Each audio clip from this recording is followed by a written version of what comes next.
Hi guys, this is a very quick video on the theme of fate in Macbeth. Just a couple of ideas presented to you. There is stuff on my Instagram as well about this. If you just have a scroll, it's at Stacey Ray. If you want my full grade 9 stuff on Macbeth, it's on my website www.staceyray.co.uk. So fate, I sometimes try to get my grade 7 to 9 students to start with a definition of the actual theme that we are being asked about, if it's thematic obviously.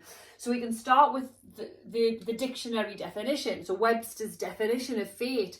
And Webster's definition of fate is that it is events outside of a person's control, often predetermined by the supernatural. So straight away, if you forefront your essay with that, you set up the idea that the supernatural and the witches are potentially part of Macbeth's downfall. And I say potentially because we know, as our tragic hero, he's got that excessive pride, he's got hamartia himself, that again, can the witches fully be blamed for that? Some of the things that I like to do with my students, just to kind of give us some originality and make our essays stand out, is that the in Greek and Roman mythology, the word weird, was originated with the word wyred, W-Y-R-D, and the Wyred, i.e. weird, sisters in Greek and Roman mythology were 3 women that controlled fate. If you've ever seen Clash of the Titans, it's those old women with the glass eye. So straight away, by using that type of etymology, William Shakespeare is telling you that potentially these witches, these weird Wyred sisters from Greek and Roman mythology, can potentially play with the great chain of being, can play with the future and the destiny of Macbeth and Lady Macbeth. And then what we can do to kind of further solidify that notion is we can talk about, and I don't know how you pronounce this, all right, you know what I'm like with me Geordie, Hecate or Hecate, whichever one, who is the goddess of the witches. Now, again, if you start looking at her as a goddess of witches, she is also the goddess of the crossroads.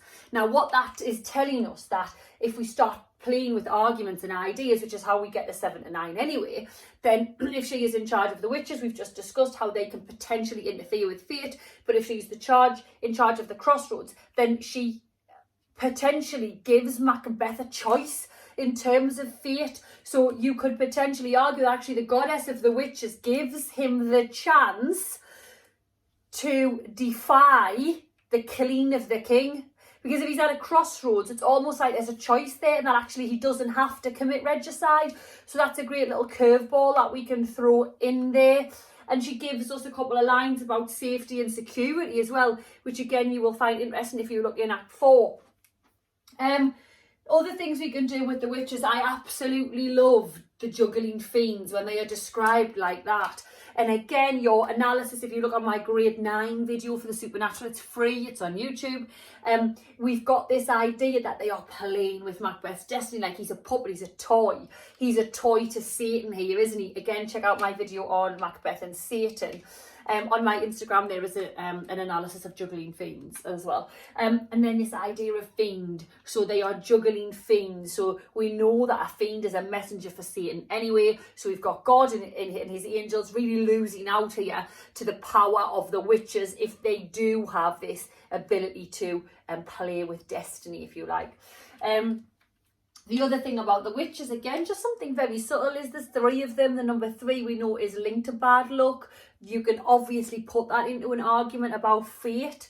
And I love the black and secret hags. So the black and secret hags, when they're described like that, it goes across the play. And again, we should be moving around the play really, really concisely and really cohesively. So black and secret hags goes across to black and deep desires. And you've got Shakespeare, genius with his vocabulary. So our black and secret hags there are kind of tapping into the immorality. They are subverting the morality of our brave soldier at the start and making him immoral. They are tapping into that subconscious dark thought of Carl Jung.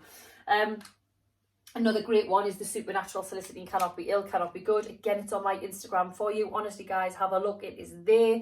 This idea of the supernatural soliciting. Soliciting, if you go to the Latin, means to set something in motion. Wonderful. Look at that if you forefront your essay like that. That the witches have set in motion this idea that they have juggled with the fate of Macbeth and Lady Macbeth, and they've led him down this quite dark path of defying the great chain of being. All right.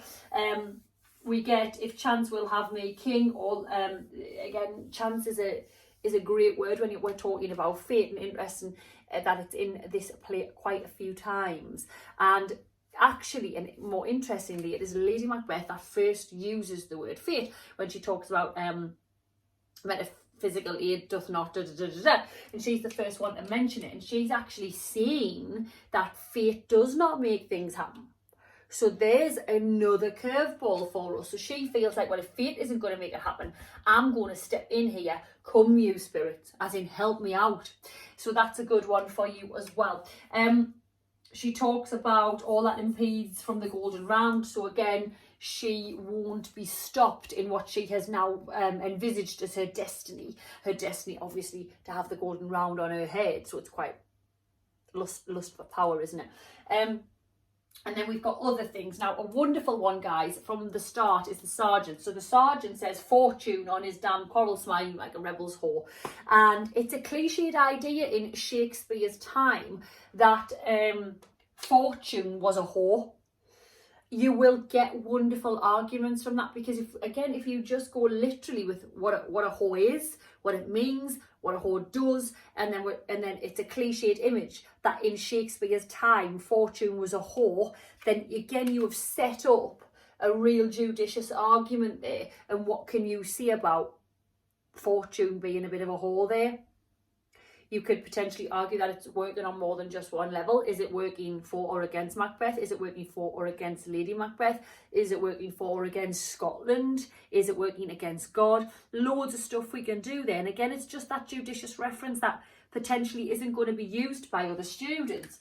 The other thing as well in this, the whole section and the murderers and the conversation just before Banquo's death, we get come fate. So interesting that she has said come spirit. Macbeth is now saying come fate. It's always like they need assistance. So again, ask yourself what we could potentially see about that, especially if we've got an argument or if we've got an essay that asks us if one of them's powerful. Are they? I always think that, actually, do you know what, to a certain extent they're not, especially her. And then we've got must embrace fate of that dark hour, must embrace the fate of that dark hour. So in that line, he's now embracing the fact that his future, if I'm going to use the adjective dark, is a one that he is accepting. And then you've got that in blood stepped in so far that I can't come back. So once he's gone to the regicide, it's like he's fully committed, isn't he, to this immoral beast, the dead butcher as is described at the end, and his fiend-like queen. So again, just wanted to throw some arguments at you if you end up with an essay or a piece of coursework or an exam on fate in Macbeth.